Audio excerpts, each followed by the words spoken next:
അത് ഫുള്ള് കയറി കഴിഞ്ഞ് ഇനി ഒരു കുളി. അത് ഇവിടെ എന്തോ ഒരു ഡാം ഉണ്ട് എന്ന് പറഞ്ഞു. ഡാമല്ല, കുളം. ഡാം അവിടെയാണ്. ഡാം കുറച്ച് അധികം ദൂരമുണ്ട്. അപ്പൊ നമ്മള് കുളത്തേക്കാ പോകണം. കുളത്തിൽ ഒന്ന് പോയി നോക്കാം. കുളത്തേക്കുള്ള ഗൈഡാണ് ഈ താഴത്ത് കാണുന്നത്. ഞങ്ങൾ അരയോളം വലിപ്പമില്ലാത്ത ചെറിച്ചനൊക്കെയാ അത് നീന്തണ്ട്. എനിക്ക് എന്താ നീന്തലിന്റെ വരെ റബ്ബേ. അതന്നെ. അപ്പൊ അത് ഓക്കെ ശരി.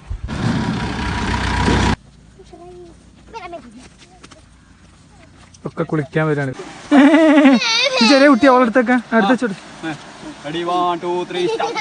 ഓക്കെ തള്ളിട്ട് അതിനള്ളിട്ട്